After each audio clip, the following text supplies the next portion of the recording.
అందరికీ నమస్కారం. ఓం నమ శివాయ. ఈరోజు మనం ఈ వీడియోలో శివదీక్షకు ఎలా తీసుకుంటారు, ఎప్పుడు తీసుకుంటారు, శివదీక్షకు సంబంధించిన నియమాల గురించి మనం మాట్లాడుకుందాం. ఇప్పటి వరకు నన్ను కానీ నా ఛానల్ కానీ సపోర్ట్ చేస్తున్న వాళ్ళందరికీ నేను చాలా కృతజ్ఞతలు అయితే తెలుపుకుంటున్నా. అలాగే మీ సపోర్ట్ నాకు ఉంటుందని కూడా నేను కోరుకుంటున్నా. ఈ వీడియో ఒక లైక్ చేసి ఈ వీడియో చూడండి, ఎందుకంటే మీకు నచ్చిన కంటెంటే ఉంటుందని నేను ఖచ్చితంగా అనుకుంటున్నాను అనమాట. తర్వాత కొత్తగా ఎవరైతే మన ఛానల్ చూస్తున్నారో సబ్స్క్రైబ్ చేసుకోండి, ఎందుకంటే మీరు చేసే ఈ చిన్న సపోర్ట్ అనేది నాకు కానీ నా ఛానల్ కానీ బిల్డ్ అవ్వడానికి చాలా ఉపయోగపడుతుంది అనమాట. వీడియోలోకి వెళ్ళిపోదాం. ముల్లోకాలకు ఆది గురువు అయినటువంటి పరమశివుడు, ఆయనకు సంబంధించిన శివదీక్ష గురించి మనం మాట్లాడుకుందాం.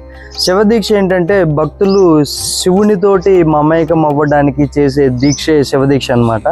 ఈ శివదీక్షలో రుద్రాక్షమాలలు ధరించడము, పవిత్రమైన విభూతిని పూసుకోవడము, ఆ తర్వాత కఠినమైన క్రమశిక్ష నియమావళి పాటించాలన్నమాట. క్రమశిక్షణ నియమావళి అంటే శాకాహారం తీసుకోవాలి. శాకాహారంలో కూడా మనకు మసాలా కాకుండా, అంటే ఉల్లిపాయలు కాకుండా, వెల్లుల్లి కాకుండా ఇలాంటి భోజనం మాత్రమే తీసుకోవాలన్నమాట. ఇలాంటి భోజనాన్ని సాత్వికమైన ఆహారం అని కూడా అంటారు.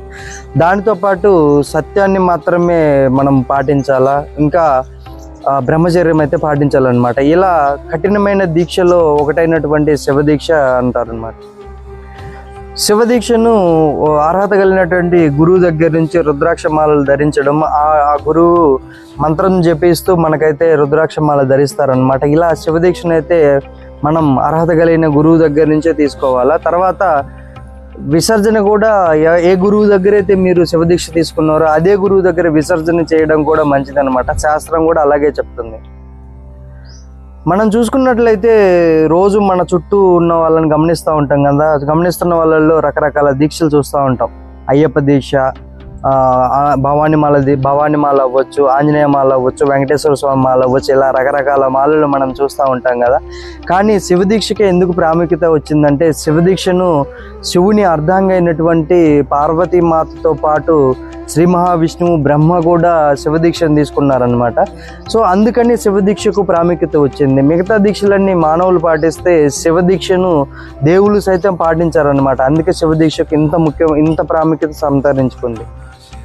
శివుని అర్ధాంగి అయినటువంటి పార్వతీమాత ఎందుకు శివదీక్ష తీసుకోవాల్సి వచ్చింది అనే దాని గురించి మాట్లాడుకుందాం. ఒక చిన్న వృత్తాంతం ఉందన్నమాట.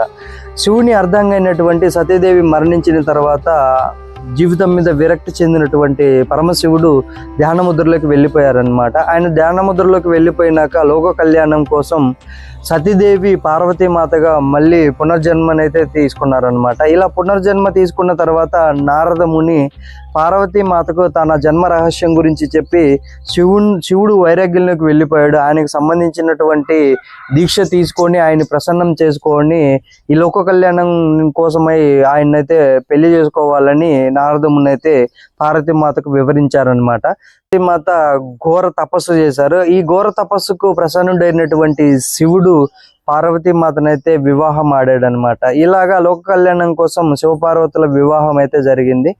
దాంతోపాటు మొట్టమొదటిసారి దీక్షను మొదలుపెట్టిన క్షత్రియ రాజు ఎవరంటే మనకు చాళుక్య వంశానికి సంబంధించినటువంటి పులకేశి అనమాట. ఈయనకు సంబంధించిన ఆధారాలు అనేవి మనకు శ్రీశైలంలో ఒక తామ్ర శాసనం మీద అయితే కనపడినాయి అనమాట.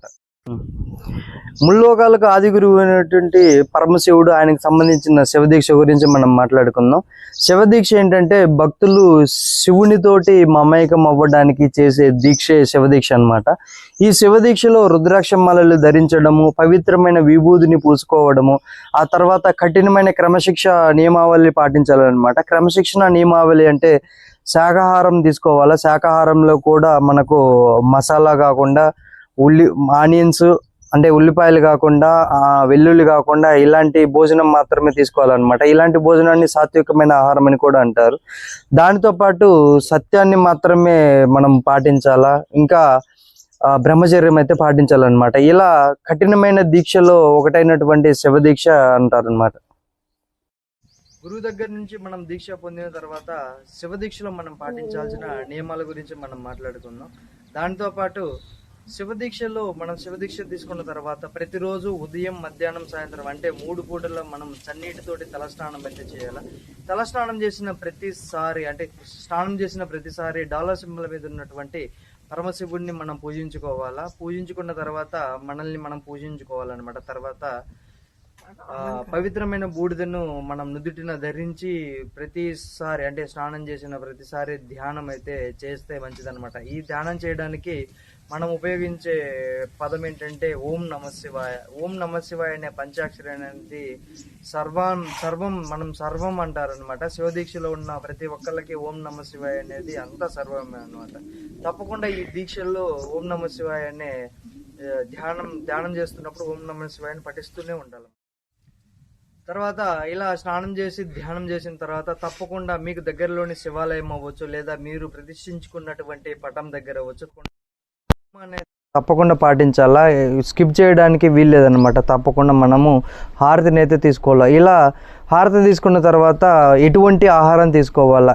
ఖచ్చితంగా శాకాహారమే తీసుకోవాలి. అందులోనూ సాత్వికమైన ఆహారం తీసుకోవాలి. సాత్వికమైన ఆహారం అంటే ఉల్లిపాయ, వెల్లుల్లిపాయ, మసాలా లేనటువంటి ఆహారాన్ని మాత్రమే తీసుకోవాలా. ఎలాంటి ఆహారాన్ని తీసుకోవాలంటే మనం ఉదయం అండ్ రాత్రిపూట కేవలం మనము అల్పాహారం మాత్రమే తీసుకోవాలి. దానితో పాటు మధ్యాహ్నం మాత్రమే మనము భోజనం అయితే చేయాలన్నమాట. ఒక్క పూట మాత్రమే భోజనం చేయాలి, అది కూడా మితంగానే చేయాలన్నమాట.